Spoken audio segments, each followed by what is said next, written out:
नागवंशी इतिहास में जब से शासनकाल शुरू हुआ उससे 45वें राजा जो हुए छोटा नागपुर महाराज दुर्जनशाल, उन्होंने दिल्ली के बादशाह को अपना कर नहीं दिया। इसलिए बादशाह ने उन्हें ग्वालियर के दुर्ग में बंदी बना के रखा, जहां वो लगभग 12 वर्ष तक उसकी कैद में रहे। एक समय एक जौहरी ने बादशाह को 2 अनमोल हीरे दिए। उसमें एक खरा और दूसरा खोटा था, किंतु वहां खरे और खोटे की निश्चयपूर्वक परीक्षा कर सकने योग्य कोई और व्यक्ति था नहीं। तब किसी ने बादशाह से कहा कि नागपुर महाराजा दुर्जनशाल जी रथ के बहुत अच्छे परीक्षक हैं। बादशाह ने महाराजा को बुलवाया और हीरे को दिखलाया। उन्होंने उस खरे और खोटे से हीरे को अलग कर दिया। बादशाह ने इसका प्रमाण मांगा कि मैं कैसे समझूं कि यह हीरा अच्छा है और दूसरा खराब। तब महाराजा दुर्जनशाल ने कहा कि आप 2 मेढ़ों के सींगों में दोनों हीरों को अलग अलग बांध दीजिए और फिर लड़वाइए। जो खोटा होगा वह टूट जाएगा। बादशाह ने वैसा ही किया। महाराजा का कथन सत्य निकला। इससे बादशाह बहुत प्रसन्न हुआ और महाराज को कर निर्धारित करके उनका जो सम्मान था वो वापस किया, उनको स्वतंत्र किया और शाह का पदवी भी दिया। इसके बाद महाराजा ने प्रार्थना किया कि ग्वालियर में के दुर्ग में उनके साथ जितने भारत के और भी जो राजा महाराजा थे, जो उनके साथी थे, जो उनके साथ समय बिताए थे कारागृह में, उन्होंने उनके लिए भी मुक्ति की, उनकी स्वतंत्रता की प्रार्थना की। बादशाह ने इस प्रार्थना को स्वीकार कर दिया और जो उनके साथ जितने राजा थे सभी को बंदीगृह से मुक्त कर दिया। फिर जब आप वापस अपने क्षेत्र आए और अपने पद पर आसीन हुए तो उन्होंने जो राजा जितने थे, जो सब उनके कारण स्वतंत्र हुए थे, उन्होंने आभार प्रकट किया और कहा कि हम यादगार के लिए, आपका सहयोग के लिए एक किले का निर्माण कराना चाहते हैं। तब छोटा नागपुर महाराज ने यह जो सीसई से लगभग 9.5 किलोमीटर की दूरी पर डोईसागढ़ है, इस स्थान का चुनाव किया और उनकी सहायता से एक भव्य किला का निर्माण किया।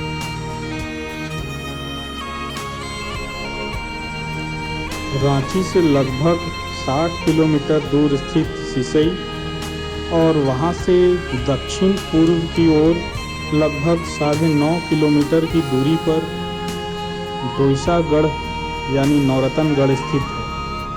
यह छोटा नागपुर के नागवंशी राजाओं की एक ऐतिहासिक धरोहर है, जहां नागवंशी राजाओं की आज से लगभग 450 वर्ष पूर्व राजधानी थी।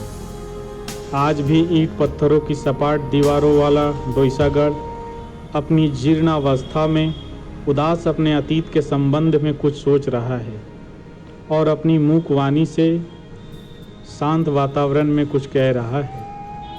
जहाँ एक समय राजा रानी और उनके प्रजाजनों, सगे संबंधियों, मित्रों की आवाज़ से, किलकारियों से क्षेत्र गुंजायमान था, आज यही वीरान और सुनापन है। कभी वह मंदिर मठों के घंट घड़ियालों से, कर्णप्रिय ध्वनियों से गूंजती रहती थी। गढ़ के सामने के सरोवर जो कमलदह के नाम से जाना जाता था, कभी कमल के फूल खिला करते थे, स्वच्छ जल था। आज यह सरोवर बिल्कुल सूखा और बेजान सा पड़ा है। उसके चारों सरोवर के कोनों पर पत्थरों से बने गुंबज थे, जो मात्र उसके निशान ही बच गए हैं। कमलदह के पूर्व में बिना जोड़ के पत्थरों से निर्मित विशाल बैठक खाना था, जहां बैठकर कमलदह तथा सामने की फुलवारी का आनंद लिया जा सकता था। इसके बैठक खाना का एक ध्वस्त अवशेष आज भी मौजूद है।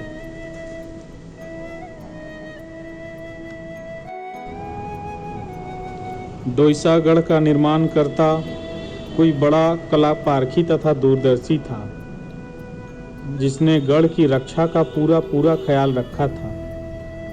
गढ़ के एक ओर पहाड़ी श्रृंखला पर 3 ओर से चौड़ी गहरी खाइयां खोदी गई थी। यह खाइयां अब भर गई हैं तथा अब खेत बन गए हैं, परंतु खाई के चिन्ह अब भी स्पष्ट रूप से दिखाई पड़ते हैं। किले के निर्माण की कारीगरी आश्चर्यचकित करने वाली तथा मनोहरकारी थी। किला पतली चपटी ईंटों तथा पत्थरों के जोड़ से बनाया गया था। उसकी दीवारों का पलस्तर सुर्खी चूना से किया गया था। दीवार सपाट है, किंतु हवा के प्रवेश में कोई रुकावट नहीं। सारे कमरों का एक दूसरे से लगाव और भूल भुलैया की तरह है। इतिहासकारों के अनुसार दोईसागढ़ 5 तल्ले का था और प्रत्येक तल्ले में 9 कमरे थे। रांची गजेटियर भी इसकी पुष्टि करता है, लेकिन दंत कथा है कि यह 9 तल्ले का था, जिसमें 6 तल्ला जमीन के नीचे धंस गया है। किले के जमीन के नीचे धंसने के संबंध में कहा जाता है, ये यहाँ के उनके कुलगुरु के श्राप के कारण हुआ था। गढ़ पहाड़ी तलहटी पर निर्मित है और उस समय ऐसे निर्माण पत्थरों पर उसकी नींव खुदाई यह एक आश्चर्यजनक और विचारणीय है।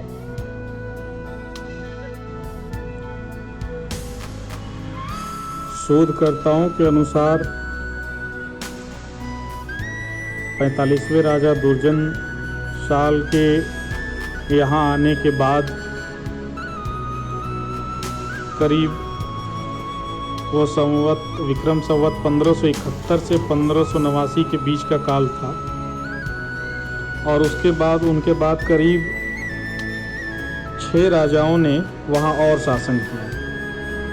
तो इस तरह से देखने से यह प्रतीत होता है कि अगर कालक्रम के अनुसार 1571 से लेकर 1782 तक का वहाँ राज्यकाल रहा होगा नागवंशियों की।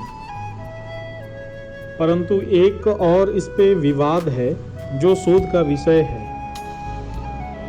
कि वहाँ केवल एक कथा के अनुसार वहाँ 14 वर्ष तक ही शासन हुआ था। उसके बाद वहाँ से पालकोट चला गया। इस पर और शोध किया जाना चाहिए, क्योंकि नागवंशावली के अध्याय 5 पद 57 में एक गीत में इसका उल्लेख है। बादशाह ते लहयु नृप खिलत विपुल इनाम, प्रगन शहर घाटी अमल पायउ तिनके ठाम, कियउ निवास खास डोईसा म गढ़ बनवाए अति उतंगता, 14 वर्ष राज किहु राजा, वर्णी न जाय अमित तसुर काजा। किले का निर्माण बहुत ही तर्क संगत के साथ उसकी सुरक्षा दृष्टि को ध्यान में रखते हुए की गई थी, और उसका जो प्रवेश द्वार जो इतना बड़ा था, जिसके ऊपर हम सीढ़ियों से भी चढ़ के और देख सकते हैं कि कैसे उस समय जो सुरक्षा प्रहरी होंगे वह किसी के आगमन की सूचना किले तक कैसे पहुंचाते होंगे। यह जो किले का प्रवेश द्वार है, इसके ऊपर से प्रहरी देख सकता था कि किसे प्रवेश देना है और किसे नहीं। अगर संभावित खतरे का अंदेशा हो तो पहाड़ के ऊपर एक जो मीनार बनी हुई है उस तक उस संकेत भेजा जाता होगा, और जिससे किले का सुरक्षा और उसके प्रहरी और सैनिक सचेत हो जाएं।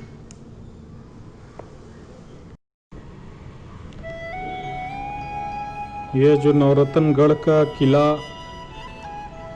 और उसके आसपास का यह दृश्य, जहाँ कमलदह तालाब, राजा का दरबार, रानी का तालाब और रानी का महल,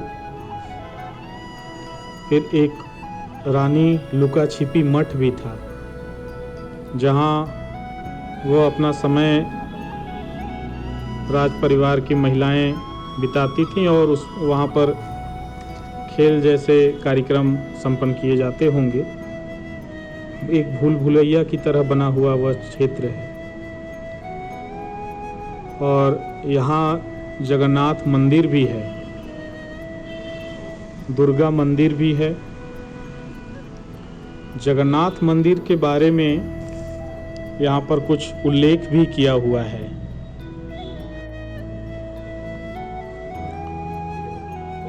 रघुनाथ शाह के गुरु हरिनाथ जी ने नागवंशी राजा की राजधानी डोईसागढ़ में जगन्नाथ जी का मंदिर का निर्माण करवाया था। और इस जगन्नाथ मंदिर के दरवाजे पर लिखित अभिलेख इस प्रकार है: संवत ग्रह गुण सिंधु शशि, सुचि तृतीया रवि सात, जगन्नाथ कह भूपति गुरु हरिनाथ। दूसरा अभिलेख इस प्रकार है: अंकाग्नि मुनि शुभांसा, तृतीयाय शुचिसिते, अंशो कृशालय श्री रघुनाथ सद्गुरु।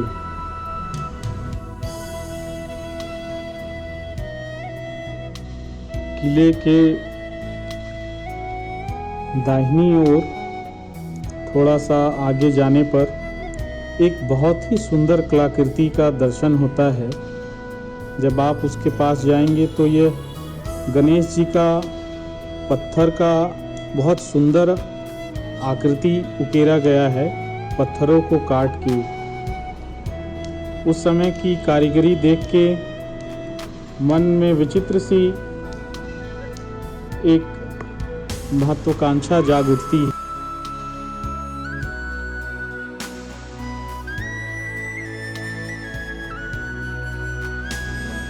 जगन्नाथ मंदिर के दाहिनी ओर नीचे तरफ जब देखेंगे तो एक गर्भगृह जैसा प्रतीत होता है, जिसके अंदर जाने पर यह पता चलता है कि आगे उसका रास्ता अभी बंद हो चुका है।